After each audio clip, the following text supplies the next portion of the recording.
Jeremias recebeu uma das mais desafiadoras missões já confiadas por Deus a um profeta. Ele foi encarregado de entregar uma mensagem indesejável e desagradável.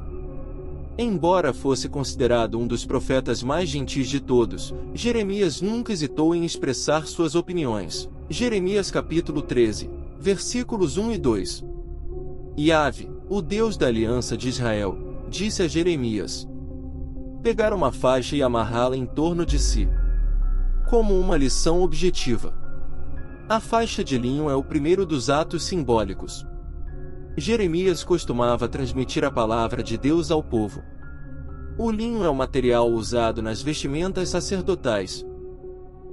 Jeremias é frequentemente descrito como o profeta chorão e desempenhou um papel fundamental ao transmitir a palavra de Deus ao povo durante o Antigo Testamento. Ele profetizou em um período tumultuado, cerca de 100 anos após Isaías, quando Israel estava lidando com o Império Assírio e enfrentando a ameaça da Babilônia. O trabalho de um sacerdote era previsível e regularmente remunerado, enquanto o trabalho de um profeta era imprevisível, e eles não sabiam de onde viria seu sustento. Êxodo capítulo 19, versículo 6, Bíblia Amplificada.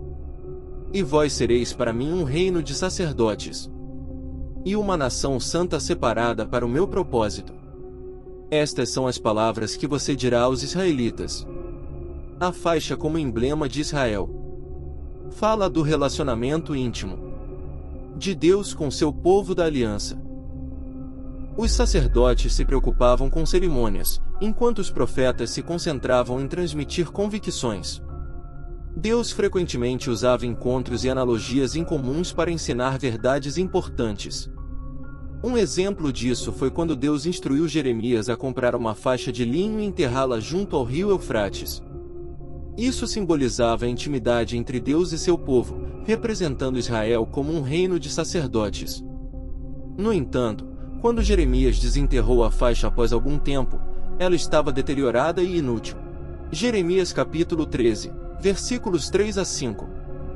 Bíblia Amplificada. Então a palavra do Senhor veio a mim pela segunda vez, dizendo: levante-se e pegue o cinto que você comprou, que está enrolado em seus lombos, e vá para o rio Eufrates, e esconda-o lá em uma fenda da rocha. Então eu fui e escondi perto do Eufrates, como o Senhor me havia ordenado. E depois de muitos dias, o Senhor me disse: levante-se, vá até o Eufrates e pegue o cós, que eu ordenei que você se escondesse lá.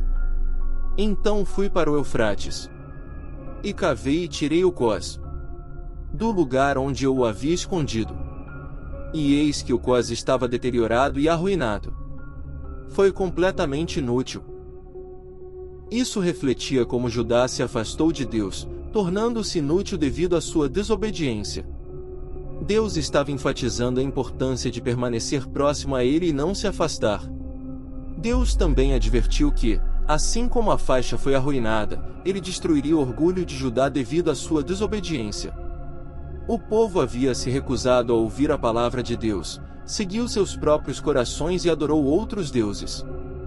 Isso levou à idolatria e ao afastamento de Deus. O texto destaca a importância de ouvir e obedecer a Deus, não confiar em si mesmo, evitar a idolatria e permanecer humilde. Jeremias capítulo 13, versículos 6 e 7, Bíblia Amplificada. Jeremias encontrou o que poderia esperar. A faixa ficou manchada devido à umidade e à sujeira. Ainda estava fisicamente presente, mas havia perdido toda a sua utilidade e não tinha conserto. Tinha perdido toda a majestade e distinção que havia demonstrado no passado, onde o discurso direto teria sido esquecido. Alguns gestos oportunos chamaram a atenção de todos e despertou seu interesse pelo tema. Para conquistar o coração dos homens, ousamos até correr o risco de sermos rotulados de teatrais. Então, por favor, não nos responsabilize. O orgulho e a desobediência levaram à destruição de Judá, que foi levada cativa. Deus exige que seu povo coloque em primeiro lugar e valorize seu relacionamento com ele. A analogia da faixa de linho serve como um lembrete de que nosso propósito principal é nos ligar a Deus e nos tornarmos seu povo, um ornamento de sua glória. O afastamento dele leva à inutilidade espiritual, portanto, devemos sempre nos apegar a Deus, reconhecer nossa dependência dele e evitar o orgulho e a desobediência. Por que essas coisas aconteceram comigo? É por causa da grandeza e natureza do seu pecado que suas saias foram puxadas, submetendo você à desgraça pública e como um escravo descalço. Seus calcanhares foram feridos. Pode o etíope mudar a sua pele ou o leopardo as suas manchas? Então você também pode fazer o bem, que estão acostumados com o mal e até treinados para fazê-lo. Portanto, vou espalhar você como palha flutuante, levado pelo vento do deserto.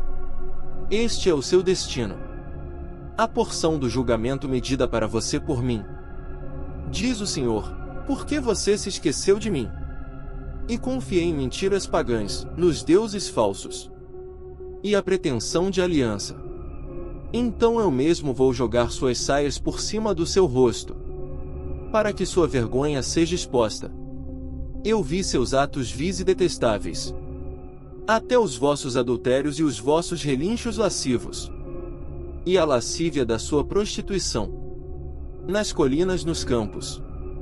Ai de você, ó Jerusalém! Por quanto tempo você permanecerá impuro?